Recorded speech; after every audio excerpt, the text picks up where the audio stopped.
Abril 12.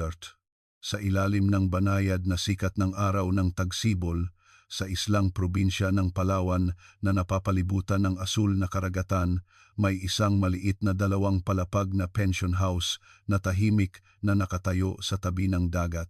Ngunit ang umagang iyon ay nababalot sa isang kakaibang katahimikan. Lagpas na ang 10:00 ng umaga, ang oras ng check-out, ngunit wala pa ring maririnig na anumang ingay mula sa mga kwarto sa 2 palapag. Ang may-ari ng pension house, isang lalaking nasa kalagitnaan ng kanyang ika-70 taon, ay umakyat sa lumang hagdanang gawa sa kahoy habang nagtataka. Ang bawat yapak niya ay malakas na umalingaw-ngaw. "Mr. Miss, oras na po." Dahan-dahan niyang kinatok ang pinto. Walang sagot. Ang tanging naririnig ay ang ugong ng alon na pumapasok mula sa bukas na bintana sa pasilyo. Sa mga oras na ito, karaniwan nang naririnig ang kaluskos ng pag-aayos ng mga gamit o masayang kuwentuhan. Ngunit sa likod ng pinto, tila tumigil ang oras sa sobrang katahimikan. Kakaiba, bulong ng may-ari sa sarili. Siguro ay maaga silang lumabas para maglakad-lakad. Muli niyang kinatok ang pinto. Sa pagkakataong ito ay medyo mas malakas. Tok, tok. Ngunit wala pa ring mararamdamang presensya ng tao mula sa loob. Isang hindi maipaliwanag na kaba ang nagsimulang gumapang sa kanyang dibdib. Ang kanyang karanasan sa pagtanggap ng mga turista sa islang ito sa loob ng maraming taon ay nagsasabing mayroong mali. Nanginginig ang kamay na kinuha niya ang master key mula sa kanyang bulsa at isinuksok sa seradura. Click! Isang malamig na tunog ng metal ang umalingaw-ngaw at dahan-dahan niyang itinulak ang pinto. "Mr. Miss, papasok na po ako." Paghakbang niya sa loob ng kwarto, natigilan siya at napahinto sa paghinga. Isang napakahindi pangkaraniwang tanawin ang bumungad sa kanya. Sa sahig, may 2 bukas na maleta na magkatabi. Ang mga damit na hindi pa natitiklop at mga gamit sa banyo ay walang ayos na nakalabas. Tila bigla silang natigil sa kalagitnaan ng pag-iimpake dahil sa isang bagay. Ibinaling niya ang kanyang tingin sa maliit na mesa sa tabi ng bintana. Isang laptop ang nakabukas pa. Sa madilim-dilim na kwartong walang tao, tanging ang kumukurap-kurap na ilaw ng screensaver ang nagbibigay liwanag. Ang regular na pag-ilaw nito ay lumilikha ng kakaibang anino sa dingding. Napahinto ang tingin ng may-ari sa maliit na mesang katabi ng kama. Doon, may 2 cellphone na maayos na nakalapag na parabang naghihintay sa pagbabalik ng kanilang may-ari. Sa tabi nito ay isang digital camera at isang itim na pitaka na may lamang 20,000 at mga credit card. Sa panahon ng 2004, halos imposible para sa sinuman na umalis ng kuwarto na iniwan ang cellphone at ganoong kalaking halaga ng pera. Kahit na sa isang mabilis na pagbili lang sa malapit, siguradong dadalhin ang pitaka. Nang tingnan niya ang kama, magulo ang kumot, isang malinaw na bakas na may 2 taong natulog doon kagabi. May bahagyang lubog pa sa mga unan. Ngunit ang pinakamahalaga sa lahat, ang mga tao mismo ay wala kahit saan, kahit sa maliit na banyo o sa balkonaheng nakatanaw sa dagat. Isang nakakakilabot na espasyo na parabang ang 2 tao ay bigla na lang naglaho sa hangin. Naramdaman niyang biglang bumaba ang temperatura sa loob ng kwarto at napasinghap ang may-ari. Hindi maaari. Nagmamadali siyang lumabas ng kwarto at halos mahulog sa hagdan sa pagmamadali. Nanginginig ang kanyang mga daliri habang sinusubukang i-dial ang numero at muntik na siyang magkamali ng ilang beses. "Pulis! Nawawala po ang mga bisita ko." Ang sigaw niya sa telepono ay walang saysay na umalingaw-ngaw sa walang taong lobby. Pagkalipas ng 30 minuto, isang matinis na tunog ng sirena ang bumasag sa katahimikan ng payapang nayon sa tabi ng dagat. Ang matinding ilaw mula sa mga sasakyan ng pulis ay malakas na tumama sa puting pader ng pension house. Nagmamadaling bumaba ang mga lokal na pulis mula sa kanilang mga sasakyan at nag-akyatan sa hagdan. Ang malalakas na yapak ay hudyat ng pagtatapos ng isang mapayapang araw. Ang unang batang pulis na pumasok sa kwarto ay napakunot noo habang tinitingnan ang paligid. Walang senyales ng paglalaban, walang dugo o anumang bakas ng panloloob. Sumilip din mula sa likuran ang isang veteranong investigador at tiningnan ang pitaka at mga cellphone sa mesa. Hindi ito ordinaryong pagkaligaw habang naglalakad. Sino naman ang aalis ng magkasama na iiwan ang wallet at cellphone? Biglang namutla ang mga mukha ng mga pulis. Tanging ang mga bakas ng buhay ang naiwan na tila pinutol ng isang matalim na kutsilyo. Ito ang simula ng isang napaka-misteryosong kaso ng pagkawala na yumanig sa buong Pilipinas sa loob ng mahabang panahon, ang simula ng isang bangungot na tila walang katapusan. Saan nga ba nagpunta ang bagong kasal na dapat sana ay nasa pinakamasayang sandali ng kanilang buhay?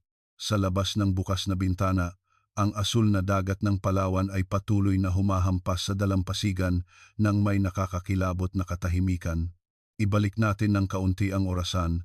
Ilang araw lamang bago ang insidente, Abril 2004, Maynila, sa isang payapang katapusan ng linggo kung saan ang mga bulaklak ng bougainvillea ay sumasayaw sa hangin, isang maliit na kasal ang idinaos. Ang lalaking ikinasal ay si Jose de la Cruz, 33 taong gulang, isang sales executive sa isang korporasyon. Siya ay isang seryoso at responsableng binata, bagamat hindi gaanong masalita. Ang babaeng ikinasal ay si Maria Santos, 32 taong gulang. Mahilig siyang maglakbay at magsulat, at nangangarap na maging isang freelance writer balang araw, kaya't mayroon siyang personal na blog. Nagkakilala sila 1 taon na ang nakalipas sa pamamagitan ng isang kaibigan. Hindi man naging magarbo ang kanilang relasyon, tahimik at tiyak nilang pinalago ang kanilang pagmamahalan. Ang mga simpleng usapan sa araw-araw ay nagpapakita ng kanilang paggalang sa mga paniniwala ng isa't isa na may komportabling distansya. Sa loob ng hindi maituturing na maikling panahon, natural nilang napagdesisyunan na maging magkatuwang sa buhay. Ang seremonya na ginanap sa isang maliit na kapilya sa Maynila ay simple lamang, dinaluhan lamang ng pamilya at malalapit na kaibigan. Nakasuot ng puting-puting damit pangkasal, si Maria ay kinakabahan ngunit puno ng kaligayahan ang kanyang ngiti. Sa kanyang tabi, si Jose, na nakasuot ng medyo maluwag na tuksedo, ay nahihiyang kinakamot ang kanyang ulo. Hindi gaanong nagpakita ng emosyon ang mga magulang ng magkabilang panig, ngunit sa kanilang malalim na pagyuko at sa mga luhang kumikinang sa kanilang mga mata, naroon ang isang kagalakang hindi maipapahayag ng mga salita. Ang kanilang mga kaibigan na nakakaalam ng kanilang simple at tapat na paglalakbay ay nagbigay ng taos-pusong pagbati. Ang destinasyon para sa kanilang honeymoon ay personal na pinili ni Maria, ang Palawan. Sa halip na isang magarbong resort sa ibang bansa, sinadya niyang piliin ang isang tahimik na isla sa loob ng bansa dahil sa isang dahilan. Nais niyang isulat ang simula ng kanilang bagong buhay habang nakatanaw sa walang katapusang asul na dagat sa isang islang mayaman pa sa likas na yaman. Binalak niyang gumawa ng serye ng mga post sa kanyang blog tungkol sa kanilang honeymoon. Kung diyan mo gustong pumunta, sang-ayon ako, sabi ni Jose, na may malumanay ng ngiti, nang walang anumang pagtutol sa desisyon ng kanyang asawa. Hindi man ito marangya, ito ay isang mainit na plano na puno ng kanilang tapat na pagmamahalan. 4 na araw pagkatapos ng kasal, sa wakas ay aalis na sila para sa kanilang honeymoon. Tiniyak ni Jose na maayos ang lahat ng kanyang trabaho bago siya kumuha ng 3 araw na leave mula sa kumpanya. Inihanda naman ni Maria ang kanyang mga paboritong damit kasama ang kanyang madalas gamiting laptop at bagong-bagong digital camera na maingat niyang inilagay sa maleta. Bago ang araw ng kanilang pag-alis, tumawag si Maria sa kanyang ate. Ate, aalis na kami bukas. Ang boses ng kanyang kapatid sa telepono ay napakasaya at puno ng pag-asa para sa hinaharap. Mag-iingat kayo ha? Sana makasulat ka ng magagandang artikulo. Oo. Plano kong kumuha ng maraming litrato habang nakatanaw sa dagat. Si Jose, sobrang excited na rin. Ang masayang boses na iyon ay malinaw pa ring naaalala ng kanyang ate. Hindi niya kailanman inisip na iyon na pala ang huling beses na mag-uusap sila ng kanyang kapatid. Kinabukasan, bandang 4:00 ng hapon, pagkatapos ng ilang lipad, sa wakas ay nakarating na sila sa Palawan. Ang mainit at maalinsangang hangin na tipikal sa isang tropikal na lugar ay humaplos sa kanilang mga pisngi. Ang dagat ay kasing lawak ng paningin na may kulay esmeralda at ang langit ay napakataas. Ang kanilang tinuluyan ay isang maliit na 2 palapag na pension house na pinapatakbo ng isang matandang mag-asawa sa tabi ng dagat. Simple lamang ang kwarto, ngunit pagbukas ng bintana, isang malawak na tanawin ng dagat ang bumungad. Ang ganda ng lugar na to, sabi ni Maria. Oo nga, sagot ni Jose.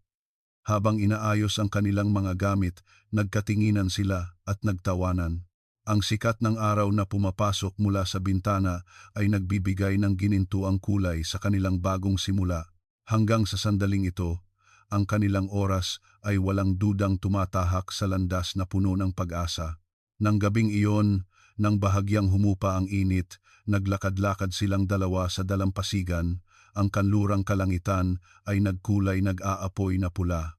Habang dahan-dahang naglalakad sa tabi ng tubig, abala si Maria sa pagkuha ng litrato gamit ang kanyang digital camera. Sa likod ng lente, naroon ang payapang dagat na kumikinang sa kulay kahel at ang pag-asa para sa hinaharap.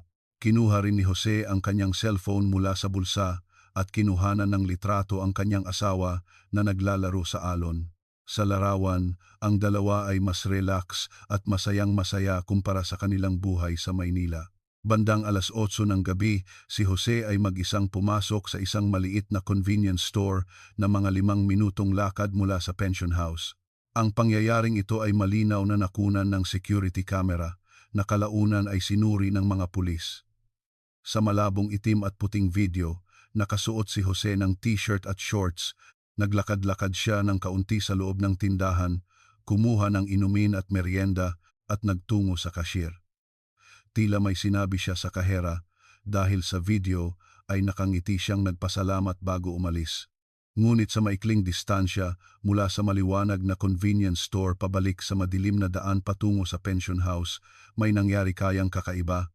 Noong panahong iyon, kakaunti ang mga ilaw sa kalsada sa Palawan at halos walang mga security camera na nakatutok sa mga daan. Ang gabi sa isla, na nababalot sa kadiliman, ay mas malalim at mabigat kaysa sa syudad. 9:00 ng gabi, sabay silang bumalik sa pension house. Nang batiin sila ng may-ari sa lobby ng welcome back, tumango raw silang dalawa na may ngiti at umakyat sa hagdan. Ito ang huling beses na nakita sila ng ibang tao. Pagbalik sa kuwarto, agad na binuksan ni Maria ang kanyang laptop. Ang tunog ng pag-type sa keyboard ay umalingaw-ngaw sa tahimik na kuwarto. Ang liwanag mula sa screen ay tumatama sa kanyang seryosong mukha. 9:15 ng gabi. Isang bagong artikulo ang na-post sa kanyang personal na blog. Ang pamagat ay Isang Bagong Simula. Kasama ng 4 na larawang kinunan sa dalampasigan sa takip silim, may isang maikli ngunit puno ng pananabik na sanaysay. At nagtapos ang artikulo sa mga salitang ito. Bukas ay siguradong magiging mas maganda pa kapag kasama mo ang taong mahal mo kahit saan ay paraiso. Pinindot ang send button at ang artikulo ay inilabas sa karagatan ng internet. Tumigil ang tunog ng pag-type. Ang mainit na pahinang iyon na nagtala ng unang araw ng kanilang honeymoon ang naging huling digital na bakas na iniwan ni Maria sa mundong ito. Pagkatapos ng 9:15 ng gabi, ano kaya ang nangyari sa kwartong iyon?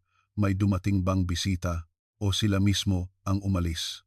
Mula sa labas ng bintana, tanging ang regular na tunog ng alon ang naririnig. Ang malalim at madilim na gabi ng Palawan ay tahimik na nilamon ang dalawa.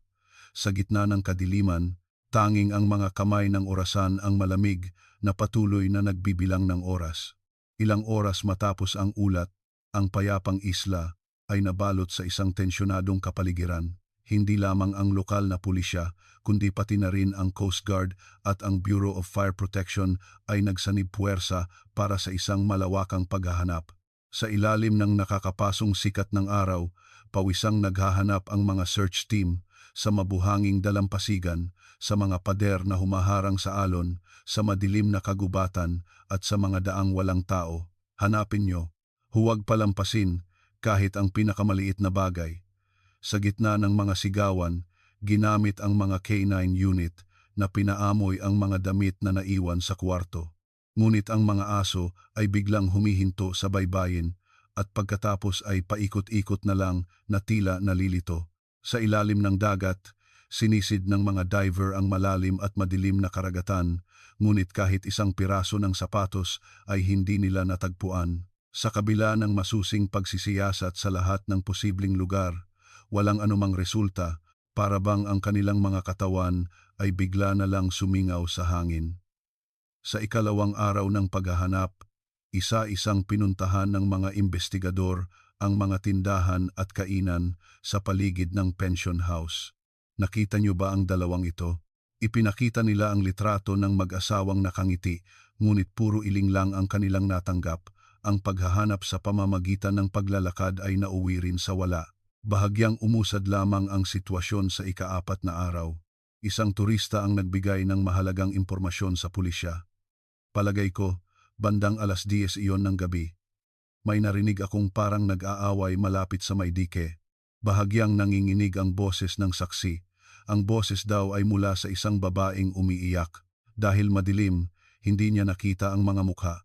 Inakala ng turista na simpleng away magkasintahan lang ito at upang maiwasan ang gulo, mabilis siyang naglakad palayo.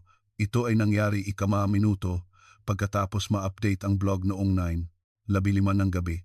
Isang sandali kung saan bahagyang lumitaw ang balangkas ng insidente mula sa kadiliman. Agad na muling sinuyod ng pulisya ang lugar ng dike.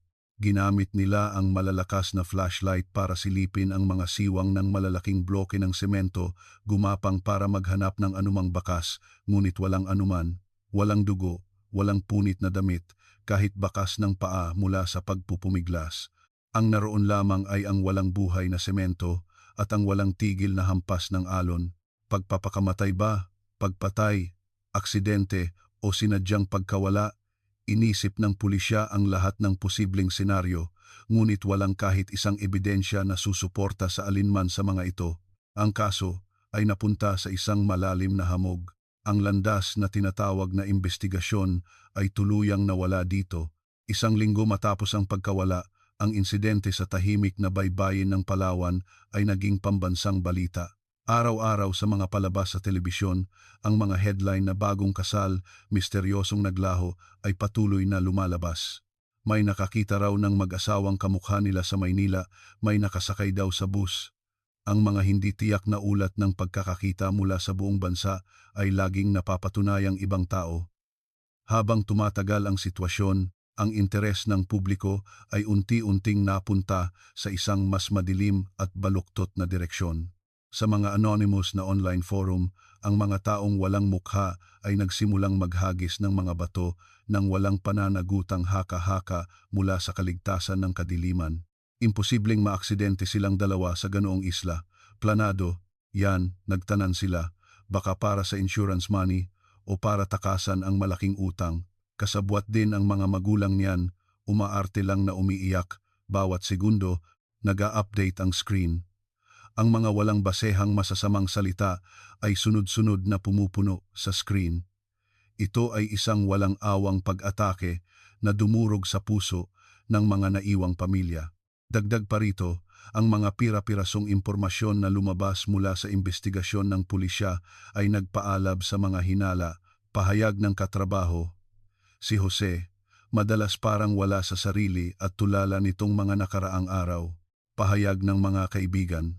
Dapat sa Taglagas pa sila ikakasal, pero biglang in-advance sa Tagsibol.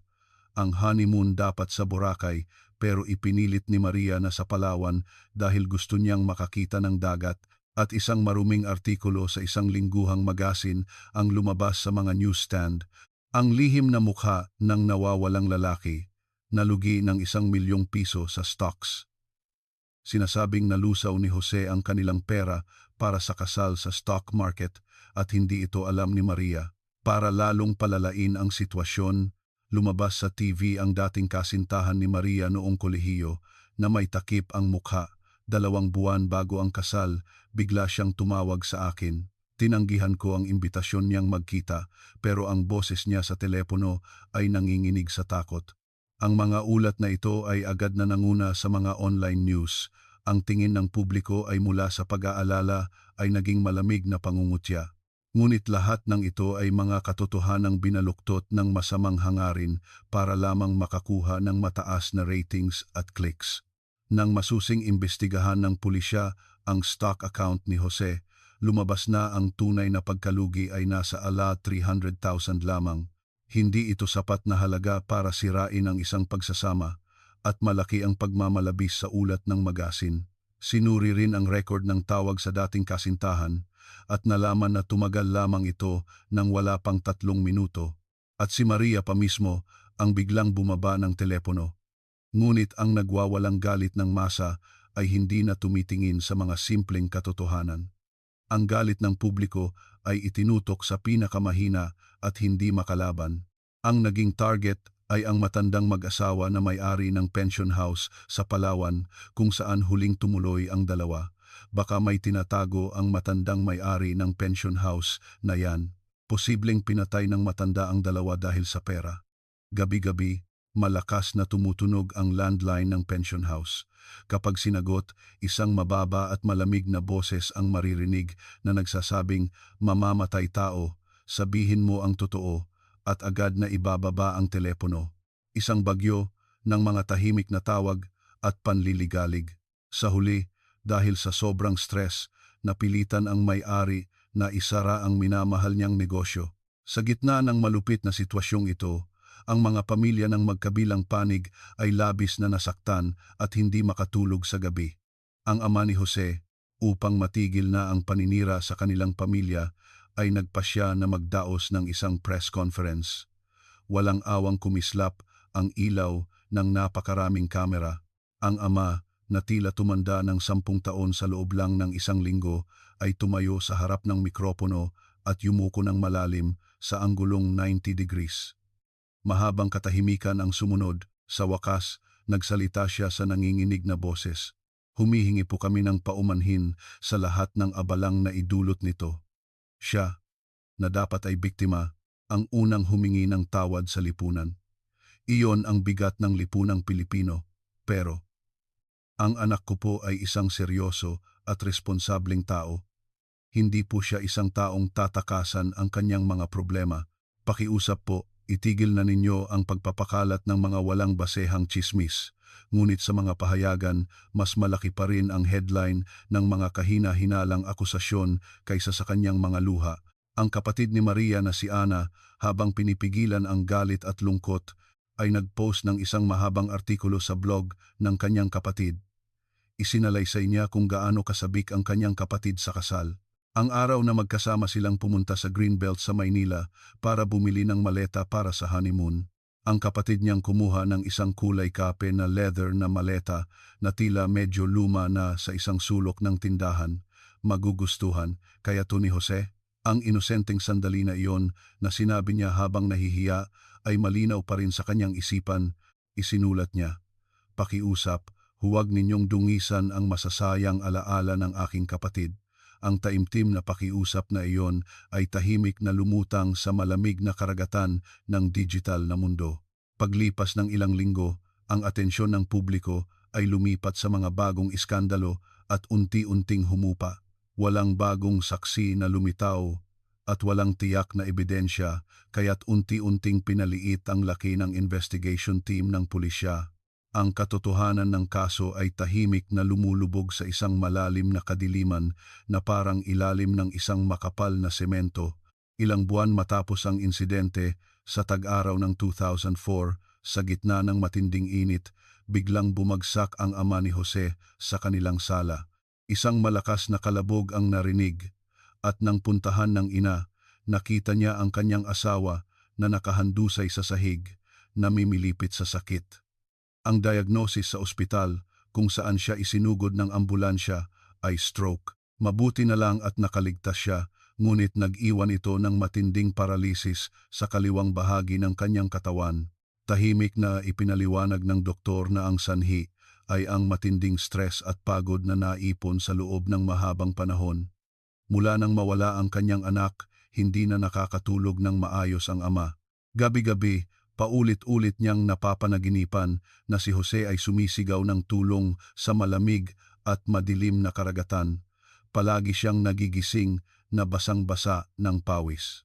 Ang dating malakas na katawan ng ama ay unti-unting gumuho dahil sa hindi nakikitang pasanin sa isip. Ang ina ni Maria ay nagsimula ring magkaroon ng problema sa pag-iisip.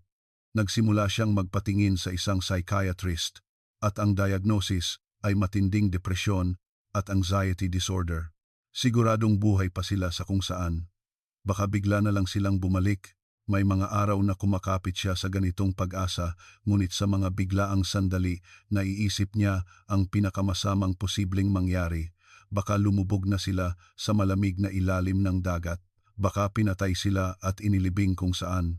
Tuwing sumasagi sa isip niya ang mga iyon, nagsusuka siya at nagpapanik. Ang hindi nakikitang takot at kawalan ng katiyakan ay unti-unting sumisira sa isip at katawan ng pamilya mula sa loob.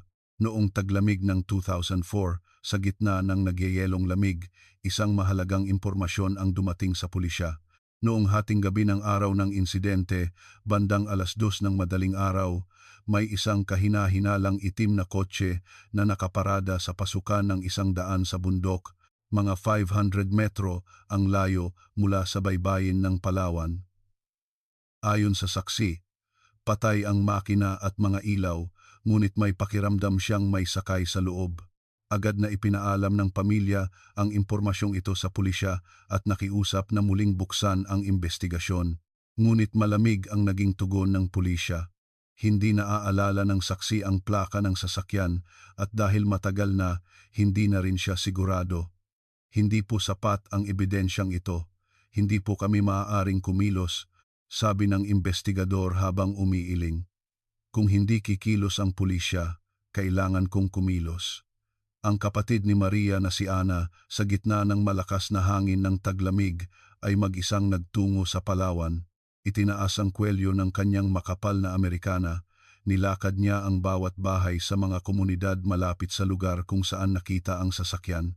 May nakita po ba kayong kotse noong gabing iyon? Kahit anong maliit na detalye po, sapat na. Hawak ang isang lumang flyer na gawa sa kamay. Paulit-ulit niyang kinatok ang mga pinto ng mga bahay sa gitna ng lamig. Yumuyuko siya sa mga residente na may pag-aalinlangan sa mukha at nagmamakaawa. Ngunit gaano man siya kalayo maglakad, tanging ang malamig na hangin ang humahampas sa kanyang pisngi at hindi nabuksan ang mga pinto ng alaala ng mga tao. Tanging ang pagod ang naiwan sa mga balikat ni Ana. Pagpasok ng taong 2005, si Ana, bilang huling pag-asa, ay nagbayad ng malaking halaga para kumuha ng isang pribadong investigador. Sa isang opisina sa isang lumang gusali, sinuri ng investigador ang lahat ng tala at communication records mula noon sa loob ng 3 buwan, at natuklasan niya ang isang kakaibang katotohanan na hindi napansin o binaliwala ng pulisya. Nanginginig ang kamay ni Ana habang tinitingnan ang ulat na ibinigay ng investigador. Isang araw bago sila mawala, bandang 5:00 ng hapon, may isang maikling tawag na pumasok sa cellphone ni Maria. Ang numero ng tumawag ay nakatago. Hindi ito mula sa isang pampublikong telepono, ngunit sinadyang itago ang numero. Ang tawag ay tumagal lamang ng 50 segundo. Sino, saan tumawag, at ano ang pinag-usapan? 5:00 ng hapon, ang oras na kararating lang nila sa Palawan at nagpapahinga sa kanilang tinutuluyan. May narinig kaya si Maria sa tawag na iyon? Ang nilalaman nito ay hindi na itala at naging isang walang hanggang misteryo. 50 segundo, isang maikli at kakaibang espasyo ng oras. Masyadong mahaba para sa isang maling tawag, ngunit masyadong maikli para sa isang simpleng kumustahan. Nang marinig ni Ana ang ulat na iyon, isang malamig na pakiramdam ang gumapang sa kanyang likuran. Tila may isang hindi kilalang nilalang na tahimik na gumagapang sa likuran ng dalawang nasa kasukdulan ng kanilang kaligayahan. May nagmamanman kaya sa kanila? Ang isiping iyon ay lalong naghatak sa puso ni Ana sa mas malalim na kadiliman. Tanging ang oras ang walang awang lumilipas. Ang kinaroroonan ng dalawa ay nananatiling nababalot sa isang malalim na hamog. 5 taon na ang lumipas mula nang mangyari ang insidente at ang pangalan ng dalawa ay tuluyan nang nawala sa alaala ng publiko. Araw-araw, may mga bagong balita na kinokonsumo at ang kaso ni na Jose at Maria ay tinatakan na bilang unsolved at pinabayaan na sa makapal na file ng pulisya. Si Ana ay patuloy pa ring bumibisita sa Palawan isang beses sa isang buwan. Ngunit hindi na siya namimigay ng mga flyers sa mga tao sa isla tulad ng dati. Mag-isa na lang siyang naglalakad sa baybayin kung saan huling namalagi ang kanyang kapatid at tahimik na nagdarasal sa harap ng alon. Ang pension house na iyon ay giniba na at isang bago at ibang gusali na ang nakatayo. Ang matandang mag-asawa na may-ari na nasaktan sa mga walang pusong tsismis ay tahimik na ring pumanaw, 2 taon na ang nakalipas. Ang mga magulang ni Jose ay umalis sa kanilang bahay sa Maynila at lumipat sa isang tahimik na bayan sa probinsya. Lumala ang paralisis ng ama at naging mahirap na para sa kanya ang magulong buhay sa syudad. Tuwing umaga, nag-aalay na ang ina ng pagkain sa harap ng larawan ng kanyang anak na nakalagay sa tabi ng altar. Nagdarasal para sa kaligtasan ng anak na hindi na bumabalik, nag-aalay ng mainit na kanin at kape. Napapansin ng mga kapitbahay ang kanyang malungkot na kalagayan, ngunit walang makapagsabi ng tamang salita. Noong 2009, isang istasyon ng telebisyon ang nag-broadcast ng isang special documentary tungkol sa kaso. Muling sinuri ng mga reporter ang mga dokumento ng investigasyon noon at muling kinapanayam ang mga taong may kaugnayan dito, ngunit walang bagong katotohanan na lumabas.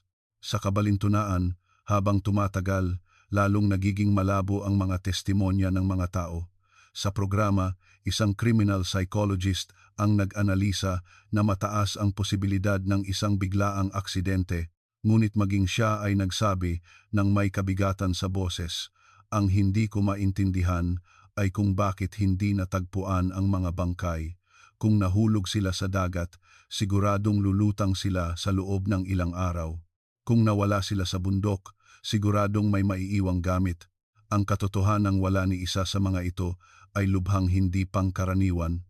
Nang sumunod na taon, 2010, muling nagdaos ng press conference ang ina ni Maria at umiiyak na nakiusap. Buhay pa ba sila o wala na sa mundong ito?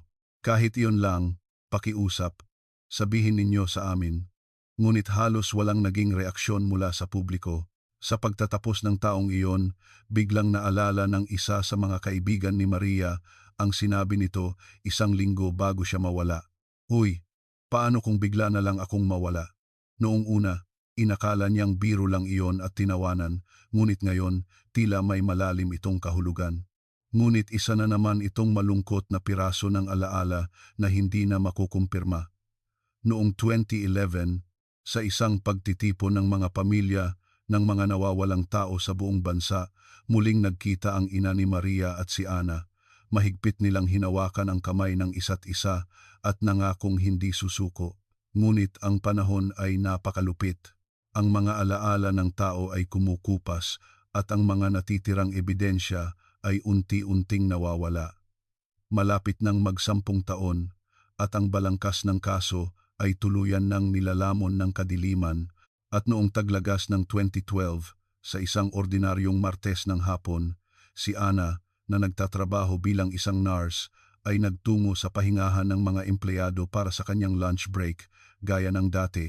Inilapag niya ang mainit na tsaa sa mesa at walang iniisip, binuksan ang kanyang laptop at nagsimulang tumingin sa isang online marketplace para sa mga segunda manong gamit. Hindi niya alam na ito ang magpapagalaw ng mabilis sa orasan na tumigil sa loob ng 10 taon. Biglang huminto ang tunog ng mouse na nag-i-scroll sa screen. Nanigas ang tingin ni Ana sa isang punto sa monitor. Dum-dum! Dum-dum! Ang kanyang puso ay nagsimulang tumibok ng mabilis na may masamang tunog. Ang nakikita sa screen ay isang segunda manong maleta, isang kupas na kulay kape na leather, ang hugis, ang laki, ang kurbada ng hawakan. Biglang nag-flashback sa isip ni Ana ang isang alaala mula 10 taon na ang nakalipas. Ang maletang iyon na pinili nilang magkapatid habang nagtatawanan sa isang maliit na tindahan sa Greenbelt bago ang kasal, hindi kaya. Nanginginig ang kamay ni Ana na ginamit ang mouse para i-zoom in ang imahe, ang gasgas na lining sa loob, ang eksaktong posisyon ng maliit na bulsa, at ang medyo tabingi na tahi sa pinagkabitan ng hawakan, eksaktong-eksakto sa kanyang alaala. Ngunit ang lalong nagpatigil sa kanya ay isang larawan na nagpapakita sa loob ng maleta. Sa isang sulok ng tela, may bahagyang bakas ng maliliit na letra. Malabo ang larawan at hindi mabasa ng malinaw. Ngunit ang kakaibang estilo ng pagsulat ay walang dudang sulat kamay ni Maria. Walang pag-aalinlangan, nagpadala si Ana ng mensahe sa nagbebenta. Kinabukasan, sa isang tahimik na coffee shop sa Maynila, kaharap ni Ana ang nagbebenta mula sa site, isang lalaking estudyante ng graduate school na nasa huling bahagi ng kanyang 20s. Sa gitna ng mesa ay nakalagay ang kulay kape na maleta. "Maaari ko bang tingnan?" tanong ni Ana sa nanginginig na boses. At dahan-dahang hinila ang maleta gamit ang dalawang kamay. Ang leather, na sumipsip ng 10 taon, ay tuyo at matigas na. Pinigil ni Ana ang kanyang hininga at sinilip ang loob ng maleta. Sa isang sulok ng tela, may nakasulat na maliit na pangalan gamit ang itim na ballpen, Maria. Walang duda, iyon ang bilugang letra ng kanyang kapatid kapag minamarkahan niya ang kanyang mga gamit. Biglang lumabo ang kanyang paningin at kinagat ni Ana ang kanyang labi para pigilan ang mga luha. "Saan mo ito nakuha?" Sa matalas na tingin ni Ana, medyo nagulat ang lalaki at sumagot. "Mga 5 taon na po ang nakalipas, binili ko po ito sa isang tiangge malapit sa Maynila. Nagustuhan ko po kasi ang disenyo. Naaalala mo ba kung sino o saan mo eksaktong nabili? Pasensya na po, matagal na po kasi." Nahihiyang kinamot ng lalaki ang kanyang ulo at biglang may naalala. "Ay, oo nga pala. Noong binili ko, may laman itong ilang lumang resibo at pinong buhangin. Itinapon ko na po yung mga resibo at pinagpag ko yung buhangin. Buhangin. Buhangin kaya mula sa dalampasigan ng Palawan kung saan naglakad ang dalawa noong gabing iyon." Mahigpit na niyakap ni Ana ang maleta sa kanyang dibdib at tumayo. "Salamat po, dadalhin ko ito sa pulis." Gulat na nanlaki ang mga mata ng lalaki, ngunit dahil sa seryosong aura ni Ana, tumango na lang siya ng walang imik. Dumiretso si Ana sa istasyon ng pulis. Pagkatapos ng 10 taong katahimikan, sa wakas ay lumitaw ang unang pisikal na ebidensya. Ang nagyelong mga engranahe ng kaso ay muling umikot ng may malakas na tunog. Ang maleta na kinuha ng pulisya ay agad na ipinadala sa crime laboratory. Ginamit ang pinakabagong teknolohiya para sa pagsusuri ng fingerprint, DNA test, at pagsusuri sa komposisyon ng kakaunting buhangin na natira sa ilalim ng maleta. Lahat ng posibleng siyentipikong pagsisiyasat ay isinagawa ng magdamagan. Pagkalipas ng 1 linggo, lumabas ang resulta. Walang dudang nakita ang mga fingerprint ni Maria sa maleta. Bukod pa rito, ang komposisyon ng buhangin ay eksaktong tumugma sa buhangin mula sa dalampasigan sa Palawan kung saan sila naglakad 10 taon na ang nakalipas. Ngunit doon natapos ang pag-asa ng pulisya. Maliban doon, wala ni isang bakas ng ibang tao na maaaring mag-ugnay sa isang salarin. Muling ipinatawag ng pulisya ang estudyante na nakabili ng maleta sa tiangge at mahigpit siyang tinanong. Ngunit kahit isinailalim sa polygraph test o lie detector, wala ni isang abnormal na reaksyon na nakita. Totoong wala siyang alam at nagkataon lang na nabili niya ang maleta. Sinubukan ng mga investigador na hanapin ang mga nagbenta sa tiangge 5 taon na ang nakalipas, ngunit dahil pera lang ang ginamit sa transaksyon, walang natirang tala at imposible nang matukoy kung sino ang nagbenta. Maleta na natagpuan. Pagkatapos ng 10 taon, misteryo ng pagkawala ng bagong kasal nagpapatuloy. Ang balitang ito ay muling nanguna sa mga news portal. Ang mga pamilya ay kumapit sa isang maliit na pag-asa. Ang ina ni Jose ay nagtungo sa istasyon ng pulis sa kabila ng panghihina ng kanyang mga tuhod at hinarap ang ebidensya. Paulit-ulit niyang hinaplos ng nanginginig na kamay ang ibabaw ng kupas at maruming leather. Naalala niya kung gaano iningatan ng kanyang anak ang maletang ito para sa kanilang honeymoon at napahagulgol siya ng walang boses. Bumuo ng bagong special investigation team ang pulisya.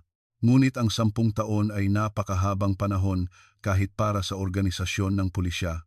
Marami sa mga veteranong investigador na humawak sa kaso noon ay retirado na o nalipat na sa ibang departamento at ang mga bagong miyembro ng team ay kailangan lang umasa sa napakaraming papel na talaan para maintindihan ang kaso.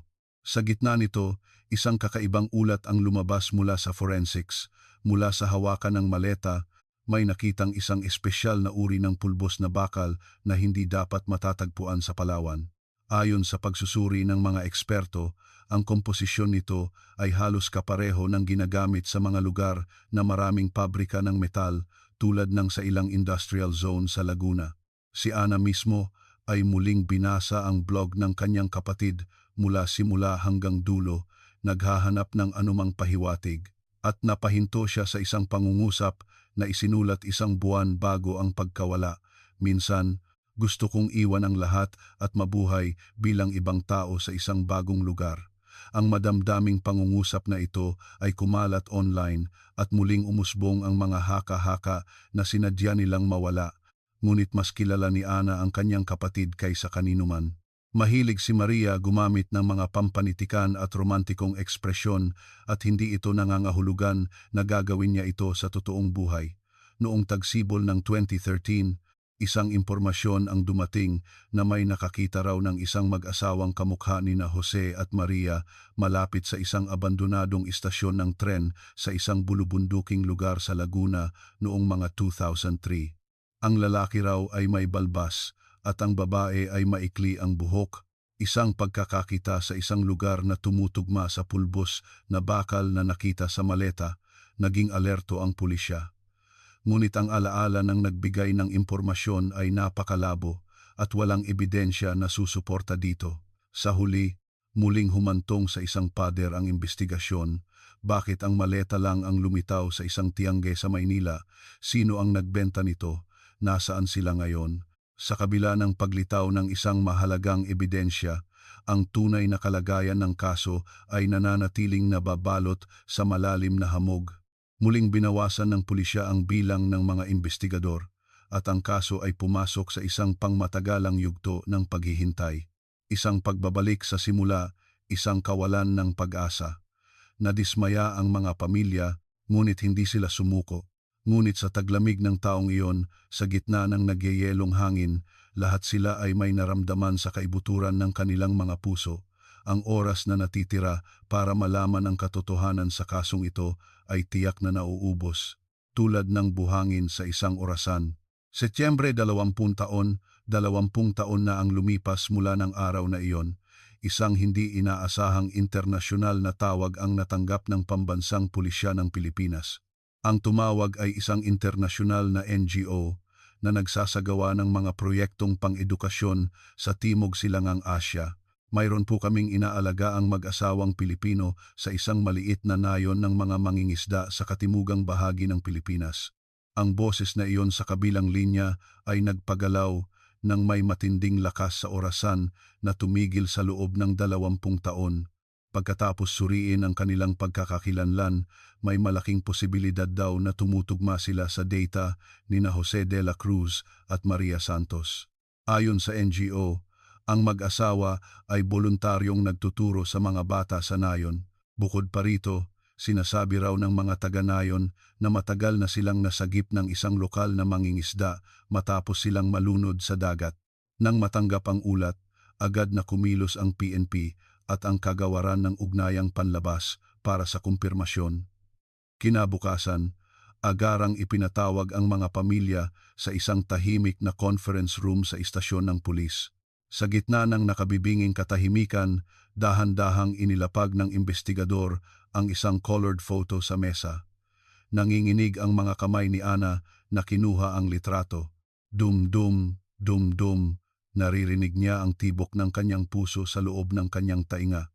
Ang nasa litrato ay isang mag-asawang nasa katanghalian na ang edad, maitim ang balat dahil sa matinding sikat ng araw sa timog at may mga guhit na sa mukha. May mga puti na rin ang kanilang buhok at halatang tumanda na. Ngunit ang malumanay na kurbada ng kanilang mga mata ang medyo nahihiyang ngiti. Walang duda, sila ang dalawang nawala sa Palawan 20 taon na ang nakalipas. Jose, Maria, hindi totoo. Maria, napasigaw ang mga pamilya at napahagulgol habang nakayakap sa litrato. Ang mga luhang natuyo sa loob ng 20 taon ay bumuhos na parang agos ng ilog, binabasa ang ibabaw ng litrato, buhay sila, sila ay buhay. Para sa opisyal na pagkakakilanlan, agad na lumipad patungong Mindanao ang mga opisyal at interpreter, at pagkalipas ng ilang araw, isang nakakagulat na anunsyo ang ginawa ng gobyerno ng Pilipinas na yumanig sa buong bansa. Ang mag-asawang nawala noong 2004 ay buhay. Maayos din ang kanilang kalusugan. Lahat ng news program sa bansa ay nag-ulat nito bilang breaking news. Isang pagkabigla na kahit ang salitang himala ay tila kulang. Ang mga panalangin ng pamilyang patuloy na nasa bingit ng kawalan ng pag-asa ay tumawid sa karagatan at sa wakas ay dininig pagkatapos ng 20 taon. Ngunit, bakit hindi sila bumalik sa Maynila sa loob ng 20 taon? Sa likod nito ay nakatago ang isang hindi mailarawang takot sa gabi sa karagatan. 20 taon ng walang katapusang espasyo. Ano nga ba ang nangyari sa kanila noong gabing iyon sa Palawan kung kailan sila huling nakita? Pagkatapos nilang bumalik sa Maynila, sa isang espesyal na silid sa Camp Crame, sa isang tahimik na kwartong pinapasok ng sikat ng araw, sa wakas ay isinalaysay ni na Jose at Maria ang katotohanan sa nanginginig na boses. Noong gabing iyon ng Abril 2004, pagkatapos mag-post ni Maria sa kanyang blog ng 9 ng libing-liba ng gabi, nagpasya silang maglakad-lakad pa ng kaunti sa dike malapit sa kanilang tinutuluyan para tingnan ang dagat sa gabi. Ang hangin ng gabi ay kaaya-aya at ang mga bituin ay kumikinang sa ibabaw ng dagat. Magkahawak kamay silang naglalakad sa madilim na dike habang pinag-uusapan ang kanilang kinabukasan at doon ito nangyari. Mula sa kadiliman sa kanilang likuran, biglang lumitaw ang ilang lalaki at hinarangan ang kanilang daan. Noong una, inakala nilang simpleng mga magnanakaw lang ito na naghahanap ng pera. Ngunit nang humarang si Jose para protektahan si Maria, isa sa mga lalaki ang naglabas ng matalim na kutsilyo at itinutok ang malamig na talim nito sa kanyang leeg. Huwag kang sisigaw. Kung sisigaw ka, mamamatay ang babae. Isang mababa at may diin na banta, nanigas ang kanilang mga katawan sa takot at hindi sila makapagsalita habang kinaladkad sila patungo sa isang maliit na bangka na hindi nila alam kung kanino at nakadaong sa malapit. Ipinasok sila sa isang masikip at maruming kompartimento sa ilalim ng bangka at marahas na isinara ang pinto nito, ang nakakasulasok na amoy ng langis, at ang mabigat na panginginig ng lumang makina na gumagapang mula sa kanilang mga paa. Nang umandar ang bangka at malakas na humampas sa alon, sa gitna ng kadiliman, mahigpit nilang hinawakan ang kamay ng isa't isa na halos mabali. Sorry Maria, kasalanan ko to. Okay lang, magiging okay din tayo. Ang nanginginig na bulungan sa gitna ng kadiliman. Iyon ang pasukan patungo sa kawalan ng pag-asa. Hindi na nila alam kung gaano katagal ang lumipas, manhid na ang kanilang mga pandama.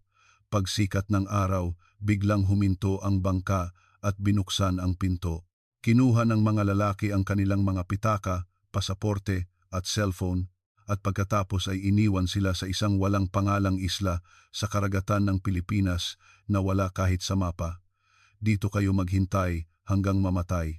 Iyon lang ang sinabi ng mga lalaki at muling nawala sa kadiliman ng dagat habang nag-iiwan ng itim na usok. Doon nagsimula ang ilang araw na parang impyerno. Ang walang awang sikat ng araw sa tropiko ay sumunog sa kanilang mga balat. Walang tubig, walang pagkain. Ang uhaw ay unti-unting naging isang masakit na pakiramdam sa kanilang lalamunan. Pagsapit ng gabi, nanginginig naman sila sa lamig at sa takot sa mga hindi kilalang tunog ng mga hayop. Ate, nanay, nanay. Paulit-ulit na tinawag ni Maria ang pangalan ng kanyang pamilya habang nanlalabo ang kanyang malay. Pinunit ni Jose ang kanyang damit para gawing pansamantalang silong at niyakap ang halos walang malay na si Maria habang nakikinig lang sa tunog ng alon. Hindi na tayo makakabalik ng buhay mula rito. Nang tanggapin na nila ang kanilang kapalaran, isang maliit na bangkang pangisda ang lumitaw sa abot tanaw. Ang sumagip sa kanila ay mga mahihirap na mangingisdang Pilipino na napadaan. Dinala nila ang dalawang hindi nila maintindihan ang wika sa kanilang nayon at ibinahagi sa kanila ang kanilang mahalagang tubig at pagkain. Nakaligtas sila. Ngunit ang tunay na takot ay doon pa lang nagsimula. Naalala ni Jose ang ninakaw na pitaka at nanlamig ang kanyang dugo. Nasa loob noon ang kanyang driver's license, ang address ng kanilang bahay sa Maynila, ang numero ng telepono ng kanilang mga magulang. Lahat ng impormasyon kung saan nakatira ang kanilang mga mahal sa buhay ay alam na ng mga malulupit na sindikatong iyon. Kung ipapaalam namin sa pulisya na buhay kami, baka balikan ng mga lalaking iyon ang aming pamilya sa Maynila para patahimikin kami. Ang pag-iisip na iyon ay tuluyang sumakop sa kanilang mga isipan. Ituring na lang nating patay na tayo sa dagat. Sa ganoong paraan, mawawalan ng dahilan ang mga kriminal na puntiryahin ang kanilang mga pamilya. Para protektahan ang mga mahal sa buhay, kailangan nilang burahin ang kanilang sariling pagkatao sa mundong ito. Iyon ay isang napakalupit na desisyon na puno ng pagmamahal. Pinili nilang manirahan sa isang maliit na nayon sa Mindanao, itinakwil ang kanilang mga pangalan at nakaraan. Noong una, hindi sila marunong ng wika at nabubuhay lamang sa pamamagitan ng pagtulong sa pangingisda para sa kaunting kita. Ngunit malugod silang tinanggap ng mga taga-nayon. Unti-unti, nagsimula silang magturo ng alpabeto sa mga bata, mag-ayos ng mga sirang gamit, at naging bahagi ng komunidad. 20 taon. Tuwing gabi, naiisip ni Maria ang kanyang pamilya sa malayong Maynila at lihim na umiiyak. Si Jose naman ay sinisisi ang sarili sa kanyang kawalan ng magawa at hindi mabilang na gabi ang hindi nakatulog. Ngunit ang pagsisikap na mabuhay ng lubos sa kasalukuyan ang tanging pag-asa na baka sakaling makita pa nila ang kanilang pamilya balang araw. Ang dalawa ay nabuhay sa lupa ng Pilipinas, hinampas ng bagyo at tahimik at matatag na ipinagpatuloy ang napakahabang 20 taon na iyon. Ang kinabukasan na dapat sana ay naputol sa dike ng Palawan noong gabing iyon ay isang panahon na parang panalangin na kanilang pinagdugtong-dugtong sa pamamagitan lamang ng kanilang sariling lakas sa gitna ng isang malaking takot. Ang mga pamilya, matapos matanggap ang balita ng kanilang kaligtasan, ay agad na lumipad patungong Mindanao. Ang muling pagkikita sa lokal na paliparan ay tahimik na naganap, na tila nilamon ang bigat ng 20 taon. Hindi makapagsalita ang ina ni Jose, at walang tigil na tumutulo ang kanyang mga luha habang nakatitig lamang sa kanyang anak. Mahigpit na hinawakan ng kapatid ni Maria ang mga kamay ng kanyang kapatid na puno na ng kalyo at paulit-ulit na tinawag ang kanyang pangalan. Hindi ito isang sandali na mailalarawan sa salita. Ngunit nang maramdaman nila ang init ng katawan ng isa't isa, ang tiyak na katotohanang nakabalik na sila ng buhay ay dahan-dahang naghilom sa lahat ng sugat. Pagbalik sa Maynila, sinimula ng pulisya ang isang pambihirang muling investigasyon. Bagamat ang krimen ay lampas na sa Statute of Limitations, ginawa ito upang matukoy ang pagkakakilanlan ng mga salarin at opisyal na maitala ito. Nakipagtulungan sina Jose at Maria sa investigasyon. Pilit na inaalala ang mga itsura ng mga lalaki, ang kanilang punto, ang hugis ng bangka, ngunit ang pader ng malabong alaala at kakulangan ng ebidensya pagkatapos ng 20 taon ay napakataas. Sa pakikipag-ugnayan sa pulisya sa ibang bansa, sinuri ang mga katulad na talaan ng krimen, ngunit walang natagpuang tugmang kaso, at ang katotohanang hindi mapanagot sa batas, ang mga salarin ay nag-iwan ng mapait na lasa sa mga pamilya. Gayunpaman, ang mga tala ng investigasyong ito ay mananatiling mahalagang material para sa pagpapabuti ng mga manual sa pagtugon sa mga kaso ng pagkawala sa dagat sa hinaharap. Malawakang ibinalita ito ng media bilang himala pagkatapos ng 20 taon. Nanguna sa mga balita at pahayagan ang kanilang pagbabalik at umapaw ang mga mensahe ng pagbati sa internet. Ngunit para sa mga biktima at kanilang pamilya, hindi ito simpleng isang magandang kwento. Ang nawalang panahon at ang mga sugat sa kanilang mga puso ay hindi kailanman maglalaho. Ilang sandali pagkatapos bumalik, naging abala sila sa napakahabang proseso ng pagbabalik sa normal na buhay. Una, kailangan nilang ipawalang bisa ang deklarasyon ng kanilang pagkawala na naaprubahan na para legal silang muling umiral sa mundong ito. Pagpapanumbalik ng kanilang mga talaan, muling pagkuha ng pasaporte, medical check-up at pagbubukas ng bank account. Para sa kanila na tumigil ang mundo noong 2004, ang lipunang Pilipino na puno na ng mga smartphone at lahat ay digital na ay tila isang ibang planeta. Gayunpaman, ang mainit na hapunan kasama ang pamilya at ang mga simpleng kwentuhan kasama ang mga kamag-anak ay unti-unting nag-ugnay sa kanilang mga puso sa kasalukuyan. Pagkalipas ng ilang araw, muling binisita ni na Jose at Maria ang lugar kung saan tumigil ang kanilang oras, ang Palawan. Ang pension house kung saan sila huling tumuloy ay isa ng bagong gusali, ngunit ang asul na dagat at ang tahimik na tunog ng alon sa kanilang harapan ay hindi nagbago mula 20 taon na ang nakalipas. Dahan-dahan silang naglakad sa dalampasigan sa takip silim at tahimik na huminto malapit sa dike. Dahan-dahang inilapag ni Maria ang isang maliit na puting bulaklak na hawak niya sa pinong buhangin. Pumikit siya, huminga ng malalim sa hangin na may amoy alat at bumulong na tila walang pinatutungkulan. Nakabalik na kami. Mula sa araw na iyon, sinimulan nilang dalawa ang kanilang bagong buhay sa Pilipinas. Ang mahabang panahong nawala ay hindi na maibabalik. Gayunpaman, nagpasya silang ipagpatuloy ang mga natitirang araw sa piling ng isa't isa. Ang tala ng pulisya na dating itinuturing na isang hindi malutas na kaso ng pagkawala ay sa wakas ay pinalitan na bilang natagpo ang buhay. Ilang taon matapos silang matagpo ang buhay, unti-unting bumalik sa normal ang kanilang pamumuhay. Maraming istasyon ng telebisyon at publisher ang nag-alok ng mga panayam at paglalathala ng kanilang kwento, ngunit magalang na tinanggihan lahat ito ni na Jose at Maria. Mas pinili nilang mamuhay ng tahimik kaysa gawing pampublikong aliwan ang kanilang masakit na nakaraan. Gayunpaman, hindi nila tinalikuran ang pagbabahagi ng kanilang karanasan sa lipunan. Sumali si Maria sa grupo ng suporta para sa mga pamilya ng nawawala, kung saan dating dumadalo ang kanyang kapatid at ina at ibinahagi ang kanyang sariling karanasan. Ang mahabang paghihintay na walang kasiguraduhan at ang pakiramdam ng pagiging hiwalay sa lipunan. Nagboluntaryo siya sa pagbibigay ng suportang psikolohikal sa mga taong may katulad na pinagdadaanan. Si Jose naman, gamit ang kanyang karanasan sa trabaho at sa malupit na buhay sa ibang lugar, ay nagsimulang magbigay ng payo sa mga kabataan tungkol sa kanilang karera at naging aktibo sa mga kampanya laban sa krimen sa karagatan sa pamamagitan ng isang NPO. Nagbukas din si Maria ng isang maliit na klase sa lokal na aklatan kung saan tinuturuan niya ang mga bata kung paano magsulat.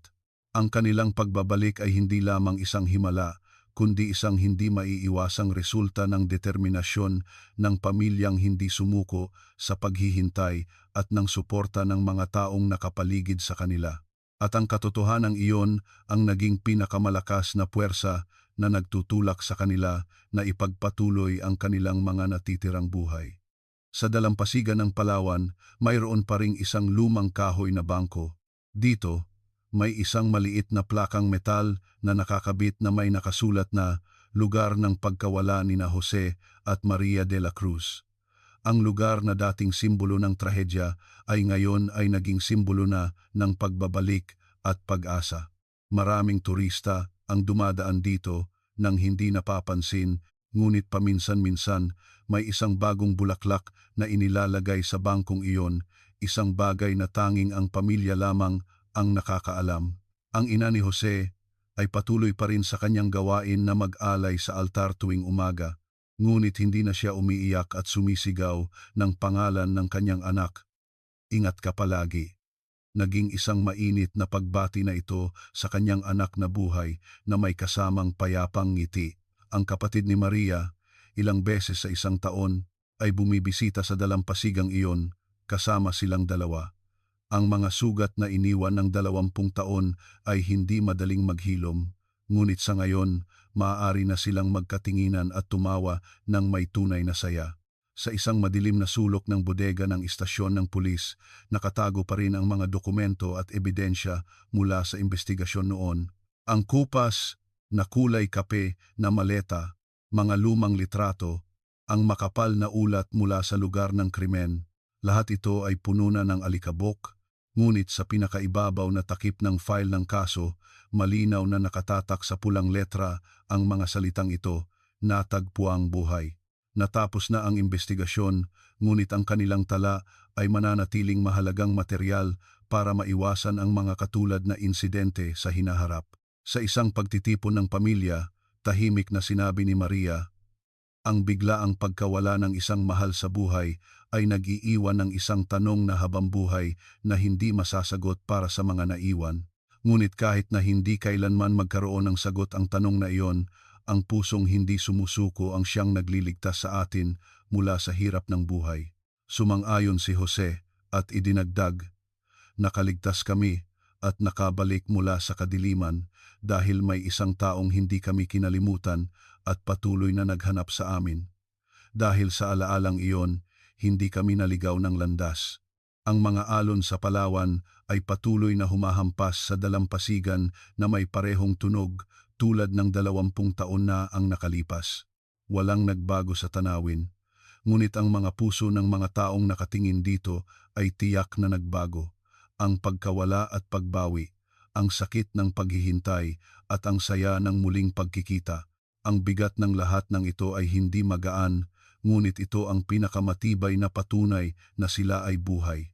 Minsan, ang hindi pag-alam sa katotohanan ay mas masakit kaysa sa pag-alam dito. Ngunit ang pusong naniniwala at patuloy na naaalala ang isang mahal sa buhay hanggang sa huli. Itinuturo sa atin ng kwentong ito na ang himalang nililikha ng pusong iyon ay tunay na umiiral. Sa kasalukuyan, ang mga pangalan ni na Jose at Maria ay tuluyan ng inalis sa listahan ng mga hindi nalutas na kaso ng pulisya at matatag na nakatala sa listahan ng mga natagpuang buhay. At ang kanilang kwento ay nagtatapos ng ganito. Ang pusong hindi nakakalimot sa isang mahal sa buhay, ang tanging parola na nagpapakita ng daan pauwi kahit sa pinakamalalim na kadiliman. Maraming salamat po sa inyong pakikinig hanggang sa dulo ng kwentong ito. Ang inyong patuloy na suporta at pakikiramay sa kasong ito ang nagbibigay sa amin ng lakas upang maibahagi ang mga ganitong salaysay. Sa pamamagitan ng episode na ito, sana ay muli nating naramdaman ang kahalagahan ng paghihintay para sa isang mahal sa buhay at kung paanong ang pusong hindi sumusuko ay maaaring magdulot ng himala. Ang pag-abot sa katotohanan ay maaaring tumagal ng napakahabang panahon at magdulot ng labis na pagod sa isip at katawan. Ngunit ipinakita nila na hanggat may pusong naniniwala at patuloy na naaalala, ang ilaw ng pag-asa ay hindi kailanman mamamatay. Ang malupit na landas na kanilang tinahak ay nagtatanong sa atin ng maraming bagay. Kung mayroon tayong kakilala na dumaranas ng paghihirap, hindi natin dapat kalimutan kung gaano kahalaga ang patuloy na interes at suporta, hindi lamang ang panandaliang awa. Ang maliit na pag-aalala at pagkilos na iyon ay maaaring magligtas ng buhay ng isang tao at maging daan para makahanap sila ng liwanag sa gitna ng malalim na kadiliman. Patuloy po sana ninyong suportahan ang aming adhikain na maghatid sa inyo ng mga totoong kwento na hindi dapat malimutan. Huwag po kayong mag-atubiling ibahagi ang inyong mga naramdaman at naisip tungkol sa kwento ngayong araw sa comment section.